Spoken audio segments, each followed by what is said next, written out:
यूहन्ना अध्याय 5। इन बातों के पश्चात यहूदियों का एक पर्व हुआ और यीशु यरूशलेम को गया। यरूशलेम में भेड़ फाटक के पास एक कुंड है जो इब्रानी भाषा में बेतहसदा कहलाता है और उसके 5 ओसारे हैं। इनमें बहुत से बीमार, अंधे, लंगड़े और सूखे अंग वाले पानी के हिलने की आशा में पड़े रहते थे, क्योंकि नियुक्त समय पर परमेश्वर के स्वर्गदूत कुंड में उतरकर पानी को हिलाया करते थे। पानी हिलते ही जो कोई पहले उतरता वह चंगा हो जाता था, चाहे उसकी कोई बीमारी क्यों न हो। वहाँ एक मनुष्य था जो 38 वर्ष से बीमारी में पड़ा था। यीशु ने उसे पड़ा हुआ देखकर और यह जानकर कि वह बहुत दिनों से इस दशा में पड़ा है, उससे पूछा, क्या तू चंगा होना चाहता है? उस बीमार ने उसको उत्तर दिया, हे स्वामी, मेरे पास कोई मनुष्य नहीं कि जब पानी हिलाया जाए तो मुझे कुंड में उतारे, परंतु मेरे पहुँचते पहुँचते दूसरा मुझसे पहले उतर जाता है। यीशु ने उससे कहा, उठ, अपनी खाट उठा और चल फिर। वह मनुष्य तुरंत चंगा हो गया और अपनी खाट उठाकर चलने फिरने लगा। वह सबत का दिन था, इसलिए यहूदी उससे जो चंगा हुआ था कहने लगे, आज तो सबत का दिन है, तुझे खाट उठानी उचित नहीं। उसने उन्हें उत्तर दिया, जिसने मुझे चंगा किया उसी ने मुझसे कहा, अपनी खाट उठाकर चल फिर। उन्होंने उससे पूछा, वह कौन मनुष्य है जिसने तुझसे कहा, खाट उठा और चल फिर? परंतु जो चंगा हो गया था वह नहीं जानता था कि वह कौन है, क्योंकि उस जगह में भीड़ होने के कारण यीशु वहां से हट गया था। इन बातों के बाद वह यीशु को मंदिर में मिला। तब उसने उससे कहा, देख, तू तो चंगा हो गया है, फिर से पाप मत करना, ऐसा न हो कि इससे कोई भारी विपत्ति तुझ पर आ पड़े। उस मनुष्य ने जाकर यहूदियों से कह दिया कि जिसने मुझे चंगा किया वह यीशु है। इस कारण यहूदी यीशु को सताने लगे, क्योंकि वह ऐसे ऐसे काम सबत के दिन करता था। इस पर यीशु ने उनसे कहा, मेरा पिता परमेश्वर अब तक काम करता है और मैं भी काम करता हूँ। इस कारण यहूदी और भी अधिक उसके मार डालने का प्रयत्न करने लगे कि वह न केवल सबत के दिन की विधि को तोड़ता, परंतु परमेश्वर को अपना पिता कहकर अपने आप को परमेश्वर के तुल्य ठहराता था।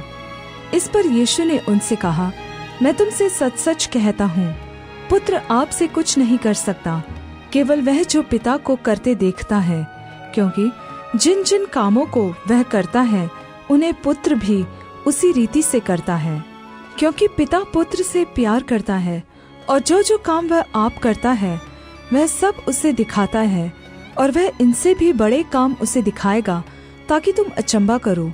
क्योंकि जैसा पिता मरे हुओं को उठाता और जिलाता है, वैसा ही पुत्र भी जिन्हें चाहता है उन्हें जिलाता है। पिता किसी का न्याय भी नहीं करता, परंतु न्याय करने का सब काम पुत्र को सौंप दिया है, इसलिए कि सब लोग जैसे पिता का आदर करते हैं वैसे ही पुत्र का भी आदर करे। जो पुत्र का आदर नहीं करता वह पिता का जिसने उसे भेजा है आदर नहीं करता।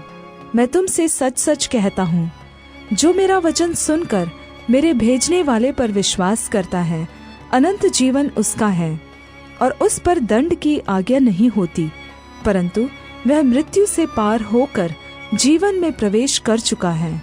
मैं तुमसे सच सच कहता हूँ, वह समय आता है और अब है जिसमें मृतक परमेश्वर के पुत्र का शब्द सुनेंगे, और जो सुनेंगे वे जिएंगे।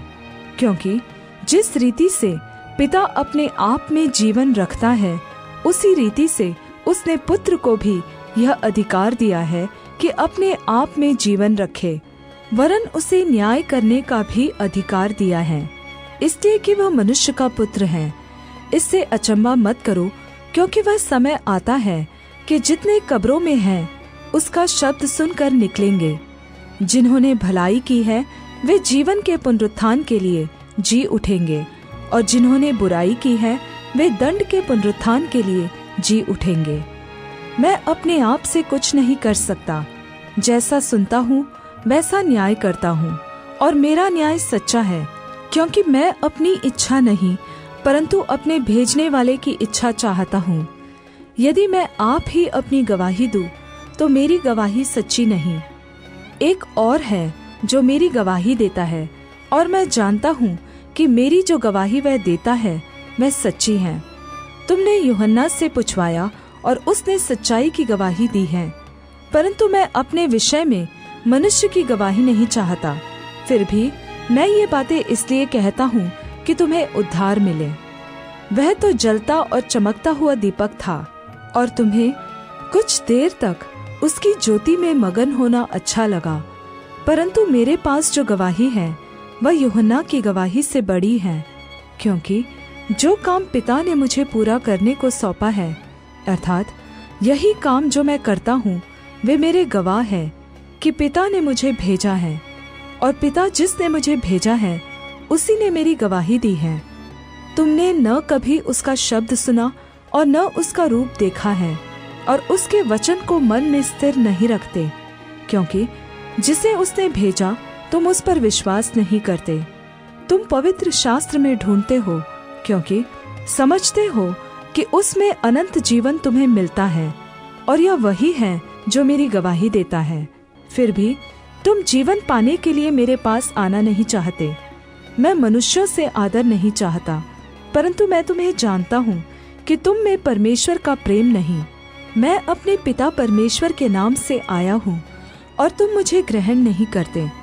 यदि कोई और अपने ही नाम से आए तो उसे ग्रहण कर लोगे। तुम जो एक दूसरे से आदर चाहते हो, और वह आदर जो एकमात्र परमेश्वर की ओर से है नहीं चाहते, किस प्रकार विश्वास कर सकते हो? यह न समझो कि मैं पिता के सामने तुम पर दोष लगाऊंगा।